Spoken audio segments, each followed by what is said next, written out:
وما أرسلناك إلا رحمة للعالمين. Bismillahirrahmanirrahim. Assalamualaikum warahmatullahi wabarakatuh. Alhamdulillah, wassallallahu wala hawla wala quwwata illa billah. Wassalatu wassalamu ala Rasulillah wa ala alihi wa sahbihi wa mawala. Wa nifidina azani Allah wa iyyakum. Alhamdulillah, bersyukur kepada Allah Subhanahu wa taala yang masih memberikan nikmat kepada kita sehingga kita bisa bertemu lagi pada majelis kita ini, yaitu kajian agama. Kita membahas kitab halal haram makanan. Kita sampai di makanan haram, di mana pengharamannya yang pertama dalam Al-Quran. Ya, karena hukum asal makanan adalah halal, maka Allah tidak merinci satu persatu mana yang halal, tidak. Tapi yang disebutkan adalah yang haram. Allah telah merinci secara detail dalam Al-Quran atau melalui lisan Nabi Shallallahu Alaihi Wasallam yang bermakna hadis tentang hal yang haram. Allah Ta'ala berfirman, وَقَدْ فَصَّلَ لَكُمْ مَا حَرَّمَ عَلَيْكُمْ إِلَّا مَا اضْطُرِرْتُمْ إِلَيْهِ. Sungguh Allah telah menjelaskan kepadamu tentang apa yang diharamkannya atasmu, kecuali apa yang terpaksa kamu memakannya. Jadi kaidahnya ini sama dengan kaidah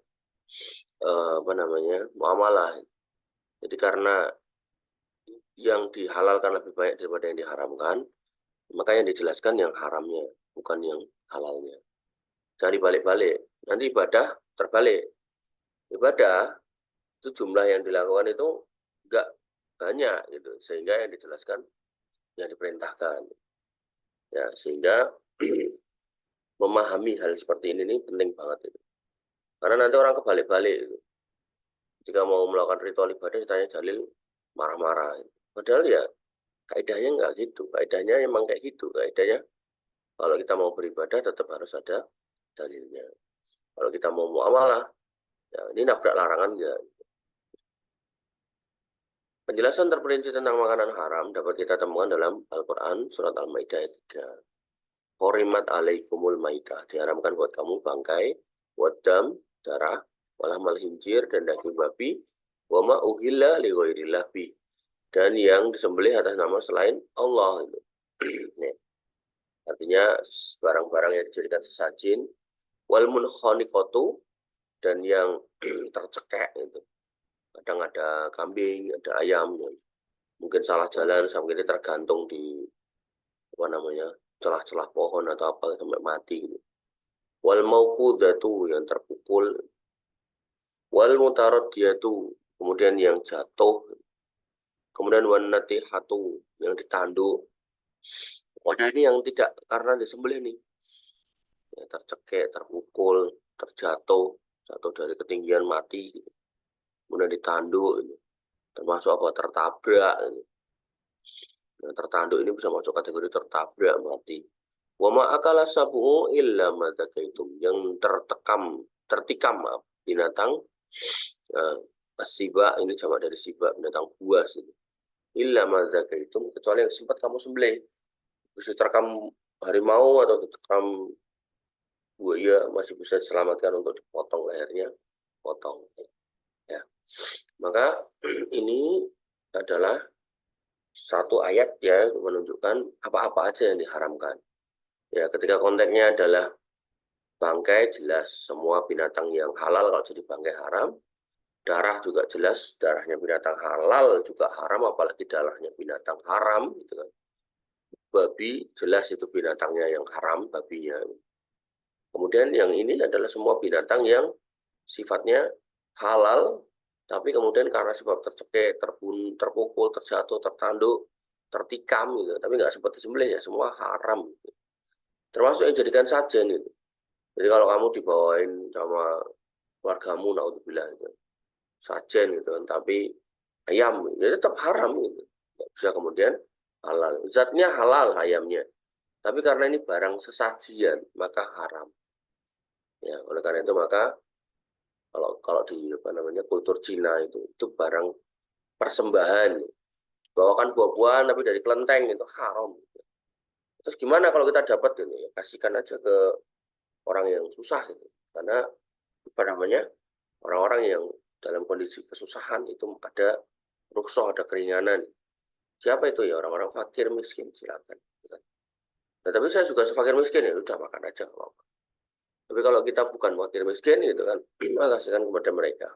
Kalau ketemu, ya kita punya kucing, kasih dengan kucing. Udah. Karena udah diharamkan oleh Allah. Jadi bukan karena kita nggak menghormati mereka, bukan. Gitu. Tapi kepada karena ini diharamkan Allah. Jadi kita mengagungkan perintah Allah. Ya, pada manusianya ya kita nggak ada masalah gitu. Tapi karena Allah larang kita makan barang sesajian, ya sudah itu Allah yang larang. Dari ayat di atas seperti diketahui bahwa beberapa jenis makanan haram yaitu bangkai.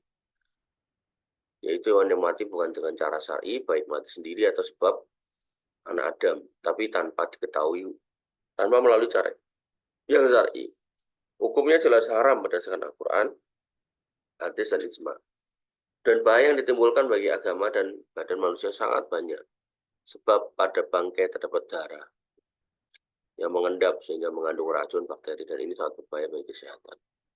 Ya ini ada kasusnya ya di mana namanya di Jogja ada satu kampung itu suka kalau kampung itu banyak melihara sapi.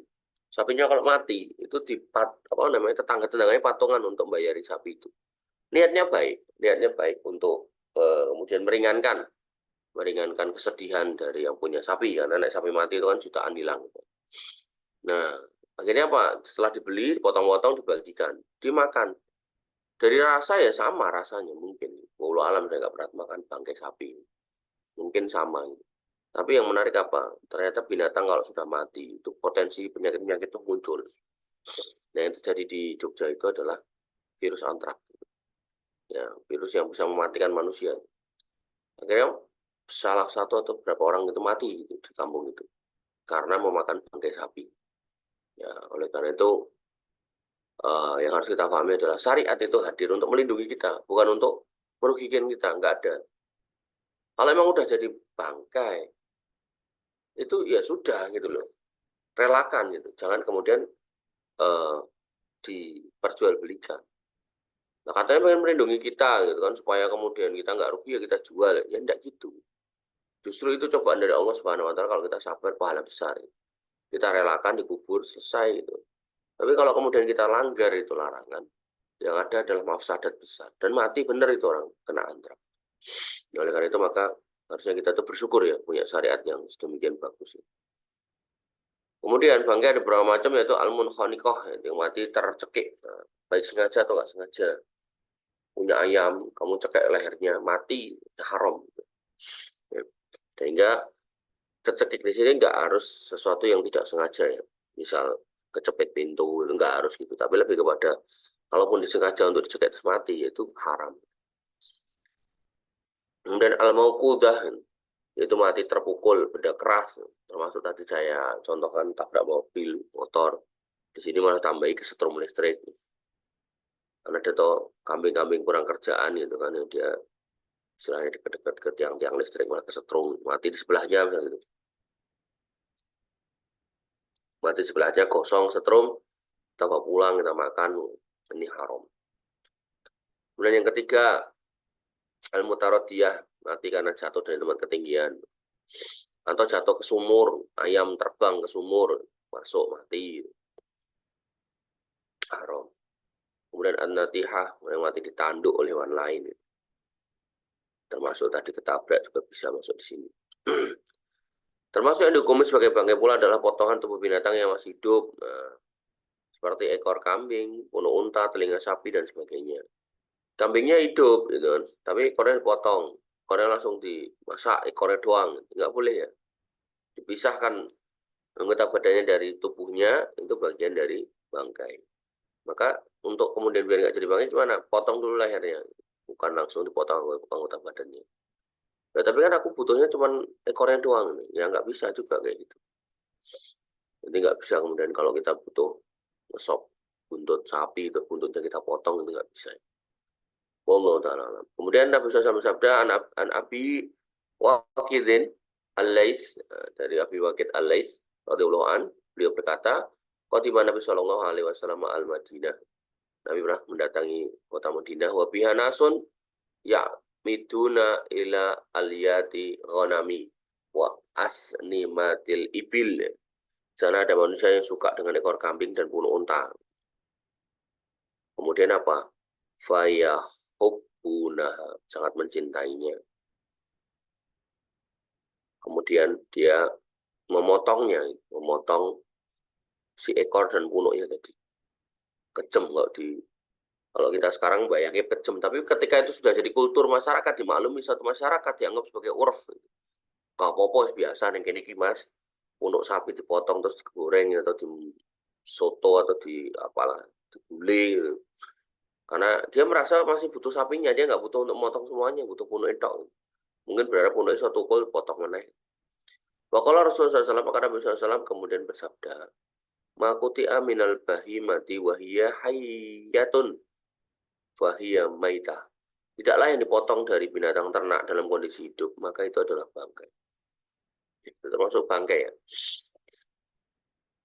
Dan para ulama sepakat bahwasanya itu adalah najis.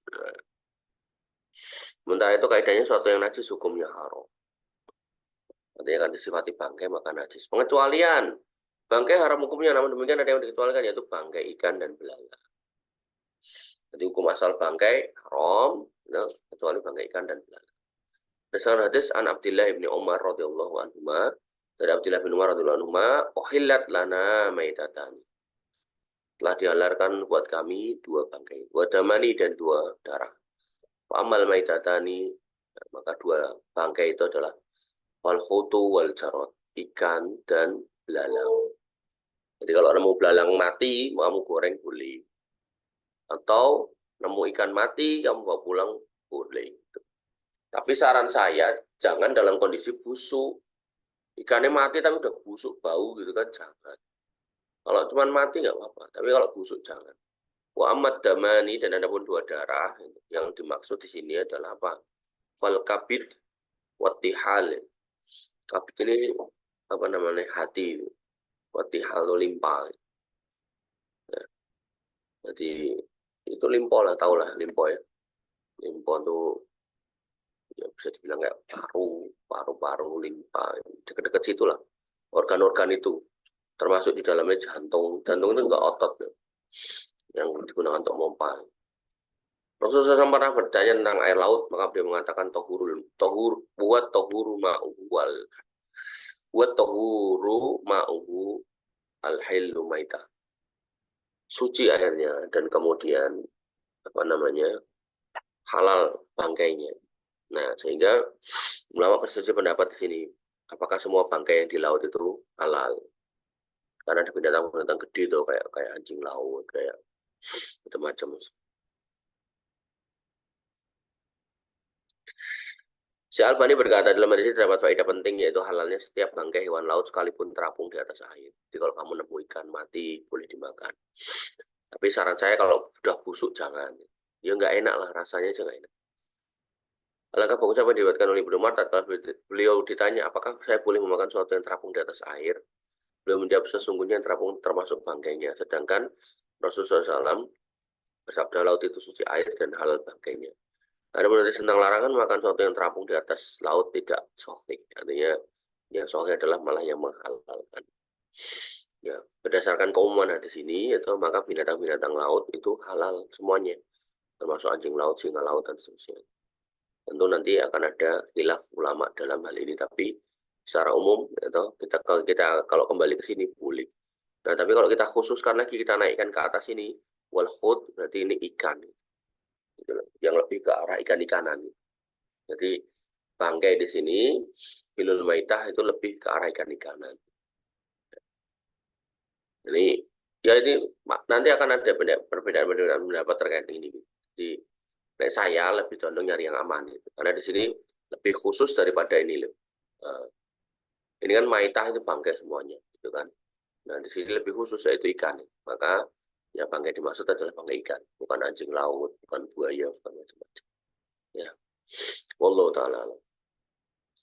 Darah, yaitu darah yang mengalir sebagaimana dijelaskan dalam ayat lain, audaman audaman masfuhan atau darah yang mengalir. Kalau tadi Al-Maidah ayat 3, ini Al-An'am ayat 6. Al-An'am ayat 145, maaf. Demikianlah yang dikatakan oleh Ibnu Abbas dan Sa'id Ibnu Jubair. Dikatakan bahwa orang jahiliyah dulu apabila mereka di antara mereka merasa lapar, maka dia mengambil sedikit alat tajam yang terbuat dari tulang. Terus jenisnya digunakan untuk motong unta atau hewan jenis apa saja, kemudian darah yang keluar dikumpulkan dan dibuat makanan atau minuman. Oleh karena itu Allah mengharamkan darah pada umat ini. Para ulama sepakat tentang haramnya darah dan tidak boleh dimakan dan tidak boleh dimanfaatkan. Jadi kalau kamu perhatikan tuh, ketika saya ngundang tukang pascu ke sini, itu darah itu kan kotor ya. Jadi ada yang warna putih, ada yang ada minyaknya, ada yang hitam, ada yang mendekati hijau. Gitu. Ya, maka di situ kita lihat bahwasanya darah itu mengandung unsur-unsur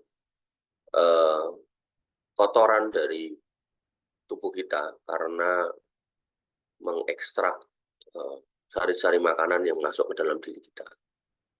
Nah, sehingga gitu, ketika darah ini berpotensi kotor, ada kotorannya, maka fasdu donor darah itu baik buat kesehatan kan gitu. Hukum asalnya kan gitu. Nah, lalu apa yang menarik adalah ada manusia-manusia yang jahil, merasa itu enak, rasanya kayak hati gitu loh. Sedangkan hati itu kan saringannya. Adapun darah ini yang disaringnya gitu. Ya sama kayak ini loh. Kamu nyaring teh gitu. Nah, maka alat saringnya ini hati itu gitu. Terus hasil saringannya ini darahnya itu gitu. Nah, atau tehnya itu. Memang kalau konteksnya minuman orang minum tehnya, tapi dalam konteks tubuh ternyata ada bahan-bahan yang tidak kesaring gitu sehingga masih di dalam darah gitu. Nah, ini mengindikasikan bahwasanya apa? Darah itu sok-sok ya masih kotor gitu. Nah, ketika kotor itu terus dikeluarkan, terus ada itu dimakan atau diminum gitu. Maka itu bahaya banget buat tubuh. Itu fix 100% racun gitu. Jadi ya enggak menyehatkan. Makanya saya suka suka geleng-geleng kepala ketika lihat video orang apa namanya bikin tongseng anjing gitu kan, sengsu itu. Tapi kuahnya itu juga dikasih darahnya gitu, luar biasa. Udah dagingnya haram, dikasih darahnya gitu. Maka hal-hal seperti ini nih harusnya kita berpikir itu. Kalau Allah itu melindungi kita, jangan kita malah merusak diri kita. Nah, dikecualikan dalam hal ini adalah hati dan limpa berdasarkan hadis. Kemudian dikecualikan juga sisa-sisa darah yang menempel pada dinding tulang dan leher. Jadi kadang kamu kalau makan ayam yang udah disembelih gitu kan, soal di tulang itu kita dapatkan darah atau di sumsumnya, sumsum tulangnya itu soal ada darah. Maka yang sedikit-sedikit seperti itu dimaafkan. Syaikhul Ibnu Taimiyah mengatakan sehingga bahasa ayatnya adalah audaman masfuhan, yang mengalir, bukan yang nempel. Tapi kalau bisa tetap kalau kita beli daging dicuci, ya dapat daging dari masjid misalnya gitu pas kurban dicuci semaksimal mungkin lah. Nah, kalau udah dicuci masih ada yang ketut nggak apa-apa. Nah, maka Ibnu Taimiyah mengatakan darah yang diharamkan yang mengalir. Nanti ada dalam fikih itu orang-orang yang berlebihan. Nggak bisa nih, ada darah yang setetes aja nggak bisa. Nah, darah setetesnya kan memang nempel di daging, bukan karena kita nambahin setetes. Adapun darah yang menempel pada daging, maka tidak ada satupun kalangan ulama yang mengatakan. Allah Ta'ala. Yang ketiga, larangannya adalah daging babi, baik babi peliharaan maupun liar. Nanti dalam ajaran Kristen itu ada yang kemudian dia mengharamkan babi liar, tapi babi peliharaan boleh. Ini juga nggak pas. Dan mencakup seluruh anggota tubuh babi, sekalipun minyaknya, kulitnya, bahkan ya, ketika kulit sapi itu setelah disembelih itu bisa dimanfaatkan menjadi tas misalnya gitu. Kemudian ketika sapinya jadi bangkai, kulitnya bisa diambil untuk disamak, bukan dimakan ya, disamak untuk jadi tas, sendal dan seterusnya bisa. Nah, babi mau disembelih mau nggak disembelih gitu kan, kulitnya haram. Ya. Mau jadi tas, mau jadi sendal haram, nggak boleh. Jadi kita harus paham bahwasanya nah ini larangan mutlak pada semua unsur pada tubuh babi. Nah, Ibnu Hazm dalam Al-Fisal berkata tentang tatkala menyebutkan salah satu seorang Mu'tazilah bernama Abu Ghifar. Dia menganggap bahwa lemak babi dan otaknya adalah satu. Jadi ada orang Islam yang aneh gitu kan, menghalalkan lemak babi dan otaknya. Udah kayak orang Yahudi. Ya, Ibnu Hazm berkomentar ini adalah kekufuran yang nyata, maka apa yang dikatakan oleh sebagian kalangan bahwa Daud Az-Zahiri mengharamkan babi saja, dagingnya saja, adapun selain daging hukumnya boleh, ucapan ini perlu dikoreksi ulang, sebab Ibnu Hazm sendiri dalam kitabnya Al-Muhalla menukil ijma tentang haramnya semua bagian babi. Padahal beliau adalah orang yang mengerti tentang madhab Daud. Seandainya saja beliau menyelisihi, saya beliau akan membantahnya dengan perselisihan Daud. Tentang keharamannya telah ditandaskan dalam Al-Quran, hadis, ijma. Imam Az-Zahabi berkata, saya tidak mengira akan ada seorang muslim yang dengan sengaja makan babi. Karena yang memakan babi hanyalah orang zindik, Jabaliyah, dan Tayaminah yang keluar dari Islam. Jadi beliau sampai berpendapat yang makan babi itu hanya orang-orang yang benar-benar keluar dari Islam. Dalam hati orang yang beriman, maka babi lebih besar dosanya daripada minuman khamr.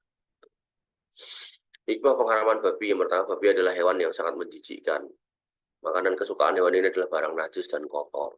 Bahkan kotorannya sendiri dimakan. Jadi kalau kita ternak babi, naudzubillah ya, jangan sampai ya. Atau kalau kita lihat nih di YouTube lah, sekarang tuh enak ya.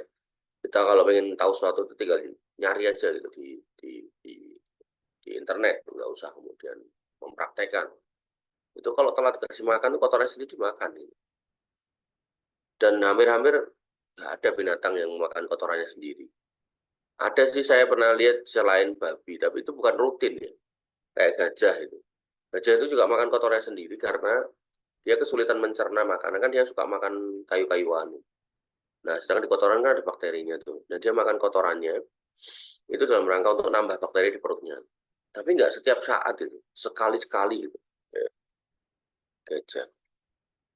Siapa lagi ya binatang yang makan kotoran sendiri. Tapi yang saya tahu yang paling parah itu ya babi. Wah, apa saya disikat. Kemudian yang kedua, daging babi mengandung satu virus tunggal yang dapat mematikan dan mengandung penyakit ganas yang sulit diobati. Ya, kalau ini masih masih sifatnya nggak mutlak ya. Kalau ini benar terjadi seperti ini, ya maka tentu banyak orang udah mati karena babi. Nah, ini nggak mutlak, artinya ini mungkin pendapat beliau oke lah gitu. Tapi dalam hal menjadikan ini apa namanya sebagai dasar yang ditanamkan ini kurang benar. Yang ketiga, salah satu yang babi adalah tinggi syahwat. Jika babi jantan menaiki babi betina padahal dia sedang makan rumput. Bahkan sekalipun si betina telah berjalan beberapa meter, si jantan akan terus menungganginya. Karena itu penelitian telah menyebut bahwa babi mempunyai pengaruh dan dampak negatif terhadap masalah kehormatan dan kecemburuan sebagaimana dinyatakan penduduk negeri yang biasa makan babi. Ya, jadi kalau kamu lihat orang-orang kafir di negerinya sana, zina itu biasa. Zina itu biasa. Bahkan kasus-kasus perzinahan itu enggak cuma orang nggak kenal dengan orang lain, tapi lebih kepada sama keluarganya, sama anaknya bahkan. Ilmu modern juga telah menyingkap akan adanya. Nah ini yang nggak dimasukkan di sini yang keempat nih. Yang keempat, babi itu punya DNA yang mendekati manusia. Jadi manusia itu kalau mau mencangkok anggota badan, ketika misal telinganya hilang, atau misal dia mau mencangkok apalah gitu yang nanti ditempelkan ke dirinya, itu paling dekat itu ke babi. Nah ketika dilakukan transplantasinya itu ke babi, kemudian tumbuh, kemudian dipotong, ditempel gitu kan, maka gitu, yang terjadi adalah ada DNA manusia dimasukkan ke babi. Nah otomatis babi nanti akan bawa DNA manusia. Nah ketika kemudian babi yang sudah dipotong bagiannya tertentu tadi untuk jadikan organ manusia, itu kemudian hidup, kemudian dimakan, kemudian kawin dengan babi yang lain, maka babi-babi itu akan muncul DNA manusia. Nah, maka akan menyebabkan ini loh, nomor 2 ini. Jadi asbabnya itu kayak gitu, akan menyebabkan penyakit yang nggak ada obatnya. Gitu. Nah, apakah penyakit itu ada virusnya atau melalui virus atau yang lainnya, maka waktu itu saya mengikuti seminarnya Dr. Mulatno apa Mulato, saya lupa. Peneliti babi di IPB yang mengatakan bahwasanya ya DNA yang sama ketika dimakan itu potensi penyakit. Jadi bukan virusnya, DNA-nya. Jadi kayak orang makan orang itu akan menimbulkan masalah besar ini. Ya, sehingga ini yang harus dimasukkan sebenarnya. Tapi ya ini namanya penuh buku ya udah jadi ya. Jadi kita cuma bacanya ya sudah. Itu yang jarang dibahas orang. Yang keempat, sembelian dengan selain nama Allah. Jadi ketika kemudian kita menyembelih, hewannya halal sebenarnya. Tapi karena disebut nama Allah atau tidak ditujukan untuk Allah, maka hukumnya menjadi haram. Allah mewajibkan agar setiap makhluk disembelih dengan namanya dalam firman-Nya, wala ta'kulu mimma lam yudhkar ismullah alaihi wa innahu lafis. Jangan kau makan binatang yang tidak disebut nama Allah ketika menyembelihnya, sesungguhnya perbuatan itu adalah sebuah kefasikan. Ini larangan ya. Larangan berarti haram. Al aslu fin nahyi at-tahrim. Hukum asal larangan itu haram. Illa ma dalil ala wujubnya. Kecuali ada dalil yang mewajibkannya. Maka dalam hal ini haram. Oh, pertanyaannya apakah kalau binatangnya haram terus kita sebut bismillah terus jadi halal? Ya enggak juga, gitu, sama aja. Jadi kehalalannya binatang itu harus ditetapkan dulu di awal. Apa nih? Ayam halal, kambing halal, sapi halal.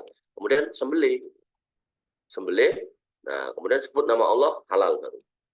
Nah, tapi kalau kemudian nyebut nama Allah tapi buat sajian ya, buat persembahan, ya haram juga. Maka harus kita pahami kehalalannya itu karena tiga hal. Karena bendanya atau binatangnya halal, kemudian disembelih dengan menyebut nama Allah. Kemudian yang ketiga, karena tidak ditujukan kepada selain Allah. Kalau ditujukan kepada selain Allah, haram. Oleh karenanya, apabila seorang tidak mengindahkan hal ini, maka bahkan menyebut nama selain Allah, baik patung, tauhid, berhala, dan sebagainya, maka hukum sembelihan tersebut adalah haram dengan kesepakatan Allah. Jadi ini tidak disembelih dengan nama Allah ya. Kalau ini sembelihan untuk selain Allah, berarti sajian tadi. Maka sembelihan yang diperuntukkan untuk selain Allah, baik patung, batu, laut, wali, siapapun selain Allah, maka sembelihannya haram. Ya, dulu orang-orang tua, gitu kan, sebagian orang tua itu kalau mau nanam padi, itu bikin ingkung ayam, taruh di sawah, gitu. Didoa-doain, baca-bacain, katanya buat Dewi Sri, ya. Itu haram. Gitu. Semua yang dibawa itu haram. Demikian juga menyembelih untuk ahli kubur, orang yang di dalam kuburan. Bagaimana dilakukan oleh sebagian orang jahil, ini merupakan syirik yang nyata dan memakan makanannya, sembelihannya adalah haram. Allah berfirman, wa madzubi halan nusuk, dan diharamkan pula yang disembelih untuk berhala. Yang keenam, larangan yang keenam, hewan yang diterkam binatang buas, yakni hewan yang diterkam oleh harimau, serigala, anjing, atau lalu dimakan sebagian kemudian mati karenanya, maka kita dapati bangkai itu, maka itu hukumnya haram.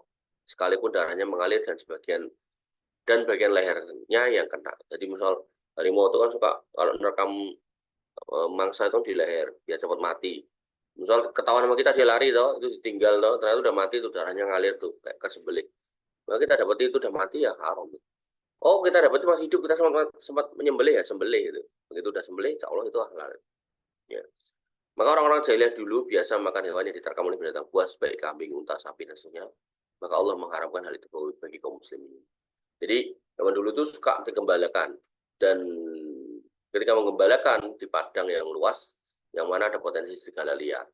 Nah, misal ditinggal sebentar sama yang punya, pas balik, itu kan ternyata ada yang diterkam, udah mati. Ya. Itu terus akhirnya sudah dimasak sekalian. Nah, kayak gitu haram. Kecuali sempat menemukan masih hidup, dia potong. Nah, ini halal. Allah Ta'ala. Catatan, ya. Al-mauqudah, al-munkhaniqah, al-mutaradiyah, an-natihah, dan hewan yang diterkam binatang buas apabila dijumpai masih hidup, nah, tadi, seperti kalau tangan dan kakinya masih gerak atau masih bernapas, kemudian disembelih secara syar'i, maka hewan tersebut halal karena telah disembelih secara halal. Ini yang tadi saya jelaskan. Ya, Allah Ta'ala alam. Baik, ini yang bisa kita sampaikan atau kita diskusikan. Kurang lebihnya saya mohon maaf. Saya cukupkan, saya rasa sampai di sini. Alafu minkum subhanakallahumma bihamdika asyhadu an la ilaha illa anta astaghfiruka wa atubu ilaik. Assalamualaikum warahmatullahi wabarakatuh.